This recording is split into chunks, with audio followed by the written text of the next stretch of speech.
চলুন আপনাদের দেখিয়ে দিচ্ছি কিভাবে খুব সহজে প্লে স্টোর থেকে আপনারা যে অ্যাপসটি ডাউনলোড করবেন। প্রথমে আমরা প্লে স্টোরে যাব। প্লে স্টোরে এসে লিখব জিক্যাম কনফিগ ফাইল। দেখুন আমার লেখা হয়ে গেছে। এখন সার্চ দিব। সার্চ দেওয়ার পরে যে অ্যাপসটি আসবে, প্রথমে যে অ্যাপসটি ডাউনলোড করবেন, অলরেডি আমার ডাউনলোড করা ছিল। এখানে লেখা আছে LMC আপনারা ঢুকবেন।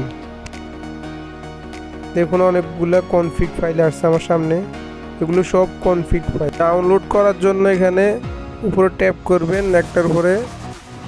তখন দেখুন ডাউনলোড অপশন আসছে, এখানে ডাউনলোড অপশনে আপনারা ক্লিক করবেন। খুব সহজেই ডাউনলোড হয়ে যাবে অ্যাপসটি। ডাউনলোড হওয়ার পরে আমরা এটা চেক করে নিব। প্রথমে আমরা ক্যামেরাতে যাব। ক্যামেরাতে যাওয়ার পরে আমরা কনফিগ ফাইলটি সিলেক্ট করে নিব। দেখুন আমি কনফিগ ফাইলটা সিলেক্ট করে নিতেছি। এই যে ওই কনফিগ ফাইলটা আমি সিলেক্ট করে নিলাম। নেওয়ার পরে এই যে আমি এই ফুলটার একটা ছবি তুলে নিলাম। দেখুন অনেক সুন্দর ফুলের কালারটা আসছে।